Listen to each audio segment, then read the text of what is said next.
Broadcasting live from the Business RadioX studios in Atlanta, Georgia, it's time for Coach the Coach Radio.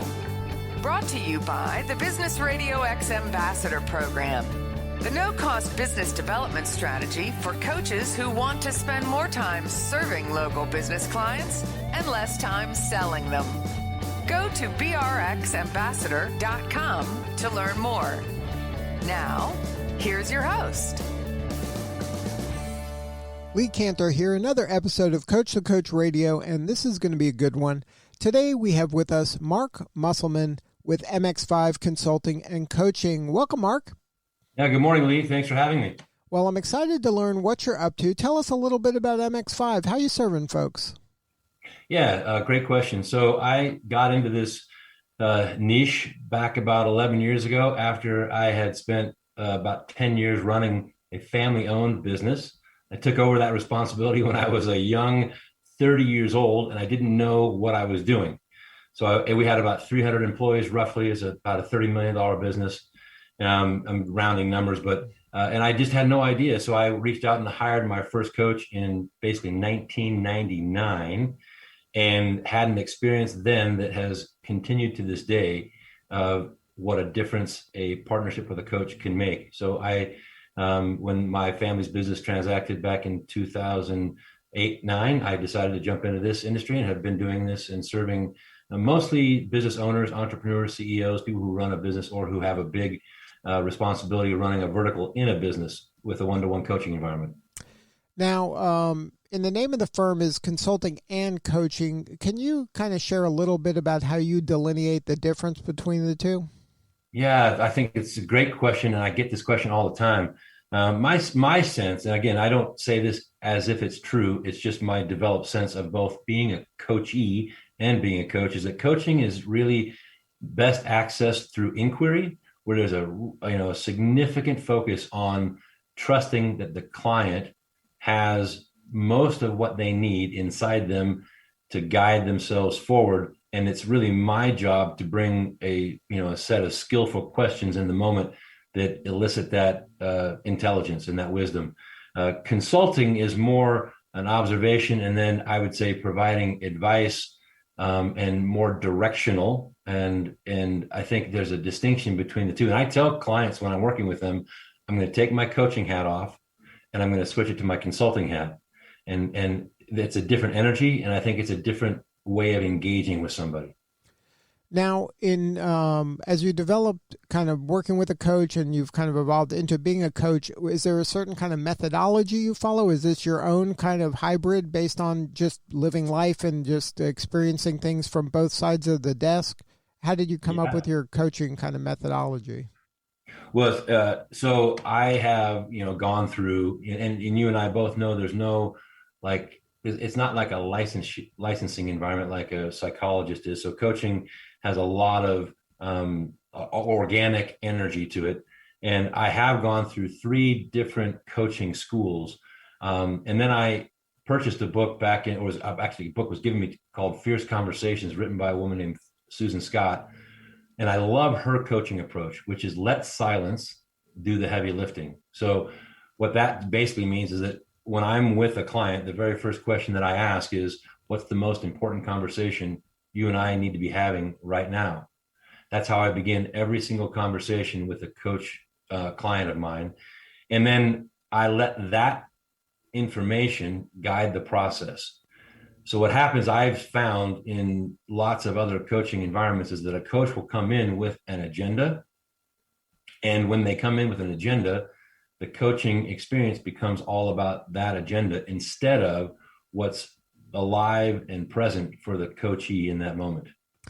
Well, that's fascinating because that's my style of interviewing.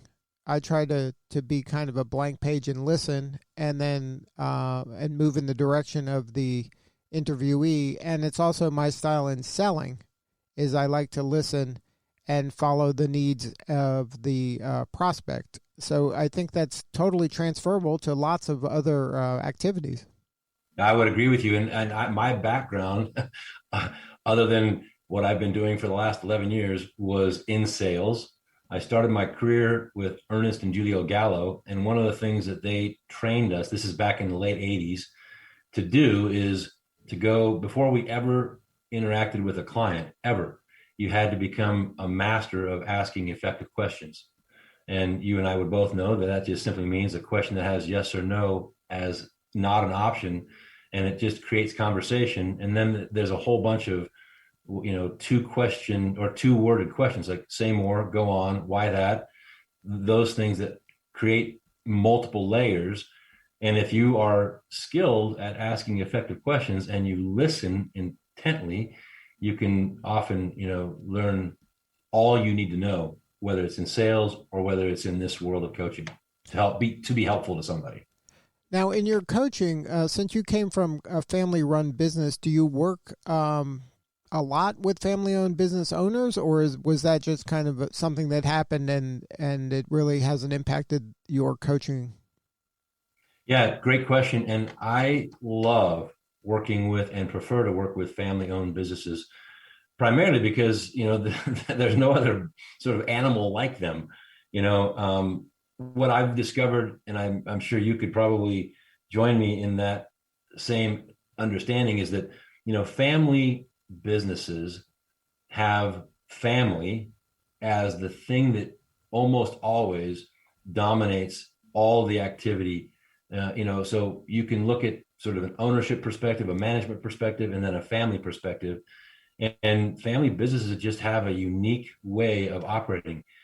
Having been in one for 20 years, and it was me, my 4 siblings, both my parents, so all 7 members of my immediate family were in that business for 20 years together. And the business was around for 50 years in my family. I just was only with it for 20.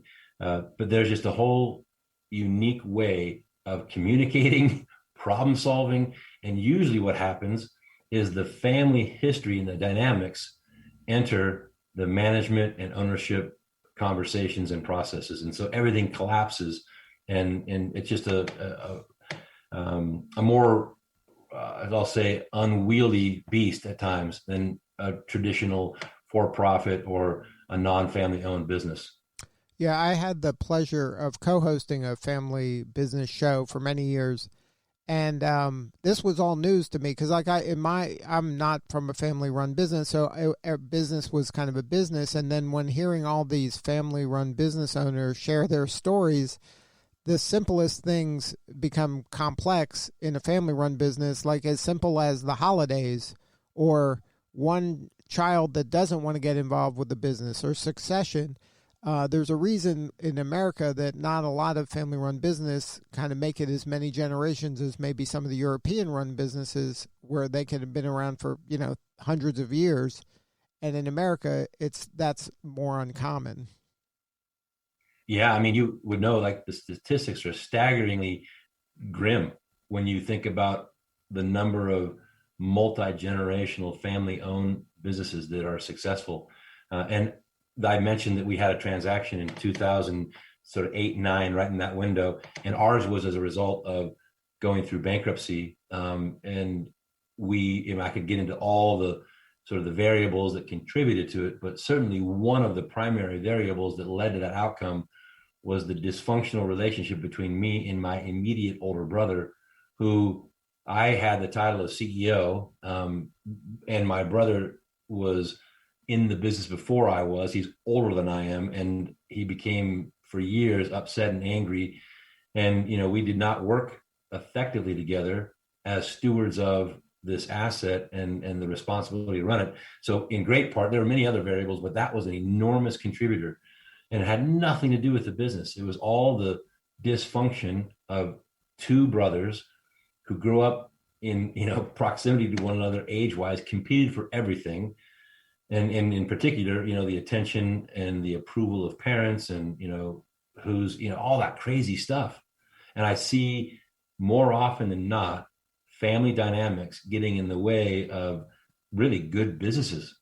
And sometimes you just have to help it, unravel that complexity so they can see what they have. And, I often advise family owned businesses to really consider the statistics.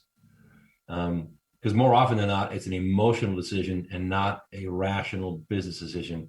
When you get down to big conversations like selling or transitioning. Right, and it has its own kind of challenges that are unique to the family dynamics. I mean, things that happened as children impact a business, 50 years later. It's fascinating for someone who wasn't involved personally, so I can kind of look at it semi-objectively. But it was, I mean, something as simple like you're here. I'm hearing sibling issues with you and your brother, but I've heard stories where the father didn't want to quit. Like he's like 80 years old and the kid's like 60 and he's like, am I going to ever have a chance to run the show? And it's like, how long am I going to do this? And, he wants to carve his own kind of monument and build his own kind of legacy. And he's never getting a chance because the father doesn't want to give up the control. Like there's so many things that you don't think about in a more traditional business that family-run businesses have to deal with. 100%. And what you just identified is one of the most common ailments, really, of a family-owned business is when is it time to let go of that sense of power and control and invite, the energy of a new generation. And there are so many tripwires in that process. And I had some of that myself. And so one of the things that I've found helpful, and this comes more from that consulting side of the equation as distinct from the coaching side, is, I'll work with incoming younger CEOs, like even that guy you were mentioning, like 60 years old. Usually they're a little bit younger than that, maybe 40, 50, and they're in a battle with the founder, the entrepreneur who started the business. And it gets really complex because there's a loss of identity, a threat to the ego, significance, all those things for the founder to confront. And then for the younger person, it's that same, I want to assert, I want to insert, I want to be significant in my own way. And so I really work with family transition relationships along, like let's honor the years of service and learn from that person who founded the business so that the likelihood of the family business succeeding to the next generation is massively increased.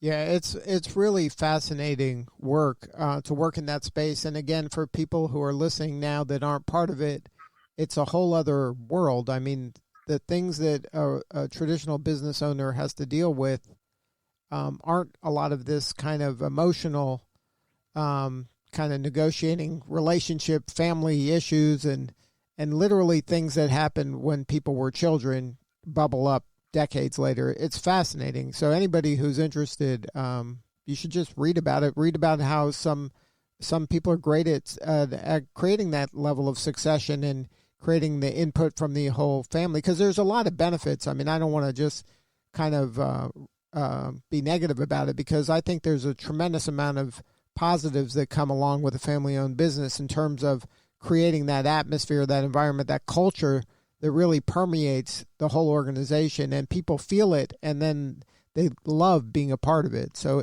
there's a ton of positives about it. Yeah, and I would second everything you just said, Lee.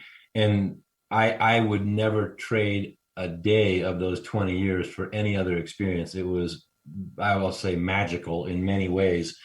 And with that is, if you're not aware, there are many potential pitfalls that are unique to a family-owned business. And I highly recommend, if anybody who's on this radio show listening owns or is running a family-owned business, they look for, like an advisory council, a trusted advisory council, some outside support, because I find that lots of families rely on what it is they already know. And, there's a lot that somebody who is skilled in this area can do to help you. Yeah, amen. I think that the service you provide those folks is invaluable because you have been there and done that, and you have your own scar tissue to prove Right. it.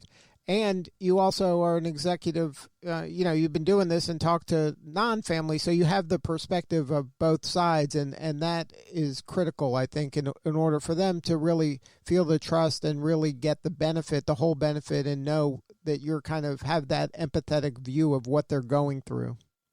Yeah, I agree with you. It does. I mean, I say this way, in the world of recovery, and I'm fortunately not in that world, but there's a reason that there are people who are in recovery who rely on other people who've been down that path to find their own path of recovery, because they've been there, they've lived it, they understand it.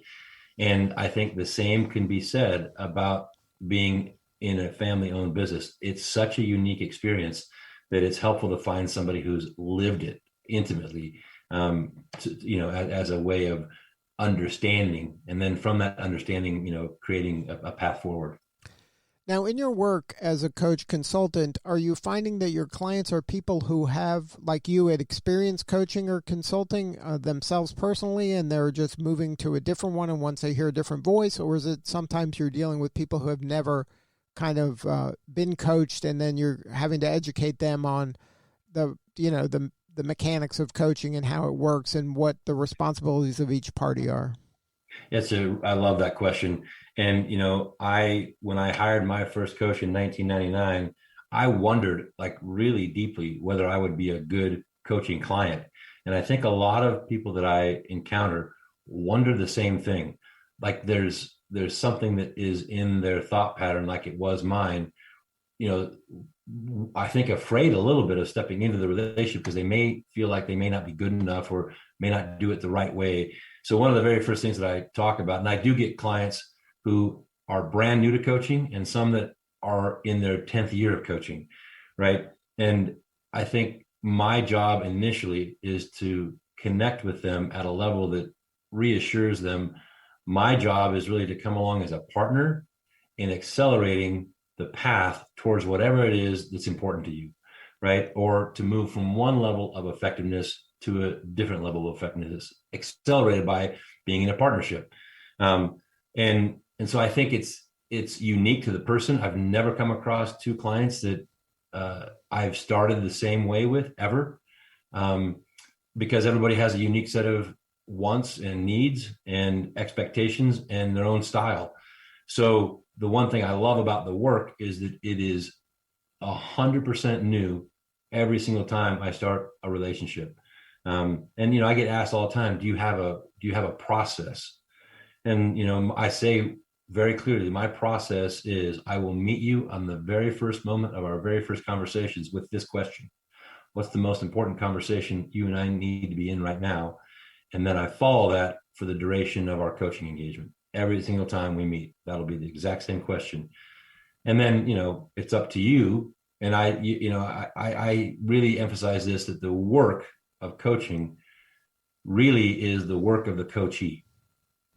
I can't want something more than the coachee wants it. And so I just follow that level of interest, commitment, and desire. And, some people who are in coaching love homework and some people hate it. Some people love to be held accountable and some people avoid it. And, my opportunity with the client is to explore those edges, and then lean into them where it's healthy, and then use that as a way to guide the process. Does that make sense? It makes perfect sense. And again, this is one of those transferable things that aren't just, this goes to my parenting skills that I have with my kid, is like, when I'm encouraging my kid to do something, I tell him right away is, look, I can't want it more than you. If I can't do this for you, this is something, it's an opportunity for you right now, but you have to do it. You have to do the work. I mean, to me, it seems obvious and logical, but ultimately you're the one who has to make the call, do the work, write the paper, whatever it is. This is on you. And that's a tough lesson for parents, and it's a tough lesson for executives talking to their people. You can't make the sales guy want it more than you. You can give them some, best practices, but ultimately they're the ones who have got to do the work. Yeah, I love it. And, I've been coaching youth athletics for about 25 years, 11 years I have been one of the coaches at a rugby team, a high school rugby team in Denver that is extraordinary. And we just had practice last night, and I'm going to dovetail on what you said.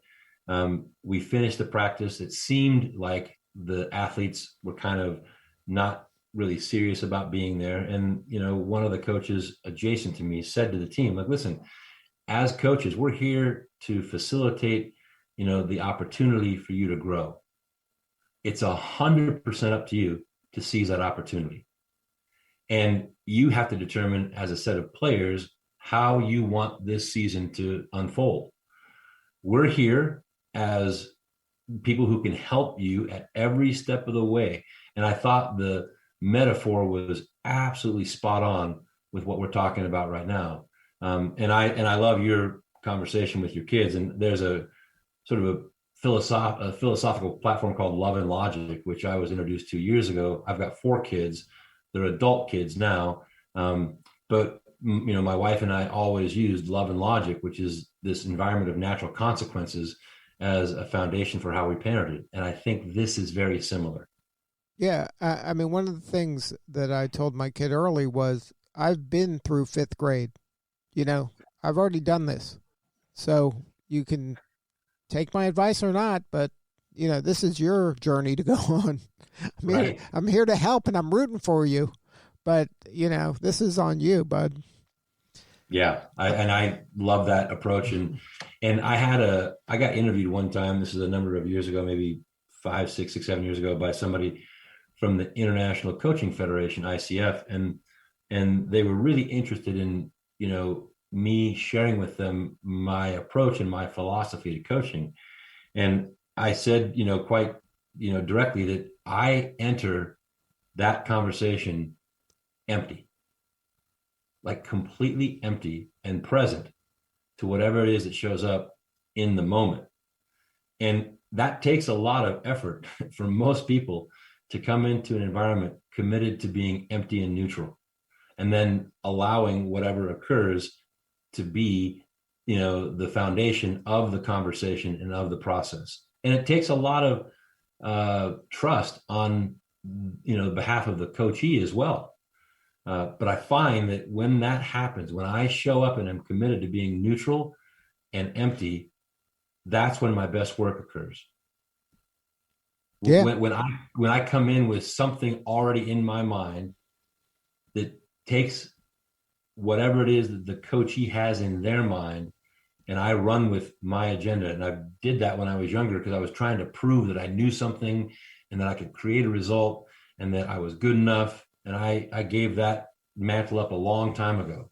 I'm not out to prove anything. I'm not out to demonstrate anything. I'm actually there, committed to just being quiet and present, and then following the conversation. And I think that's a great lesson for new coaches, is to have that level of humility and confidence and trust in their own abilities and their own kind of brain power, that you'll be able to kind of solve this, or ask the right questions, or just understand that you don't know the answer, and that's okay too. I mean, you're there as a sounding board and a person that's trying to kind of help the coachee get to where they're going. You're a Sherpa. You're not the guru, Right. And I think I love that use of the phrase guru, because I think there's a lot of people who are in this vocation who are working to be that kind of a resource to somebody, like a guru type resource. And what I learned, and I learned this from, I was in this group called Vistage, which used to be called Tech. Mm-hmm. But they changed their name a number of years ago. And I had a Vistage chair. His name is Don Myers, who did something for me that I had never really had done, which was he listened to me and he really focused on getting me. And this is when I was just a brand new CEO of my family's business. And I had this experience of being gotten, heard, and understood.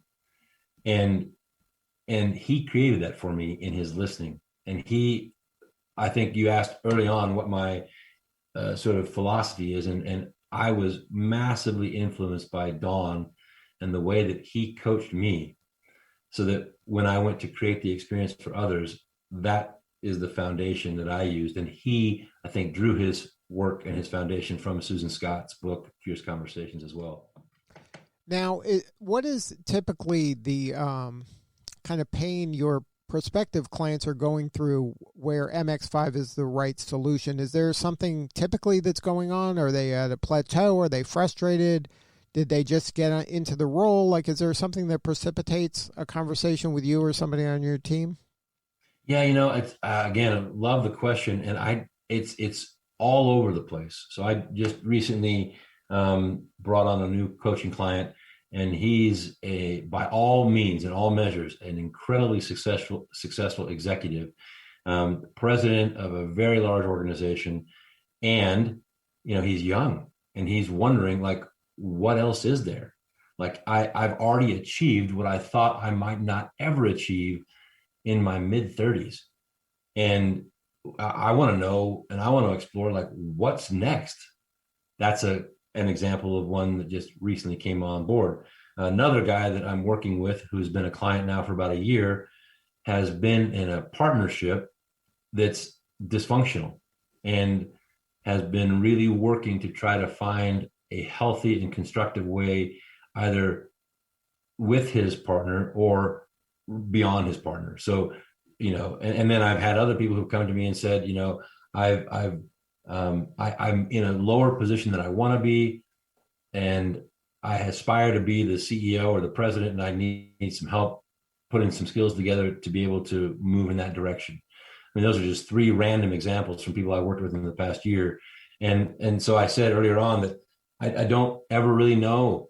I just know that there's two things. One is that people are committed to continuously improving, and a lot of people want to accelerate a process in the, I'd say in the attempt to expand and become a better version of themselves, whatever that means, personally, professionally.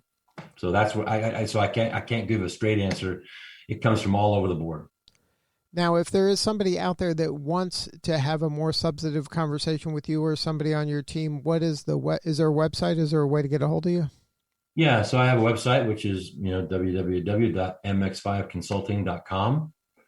And I'm also, I post a lot of content on LinkedIn. So I've got a good LinkedIn profile. Contact me directly by email, which is my first name, mark@mx5consulting.com. Those are probably the easiest ways to get in touch with me. Well, thank you so much for sharing your story today. You're doing important work, and we appreciate you.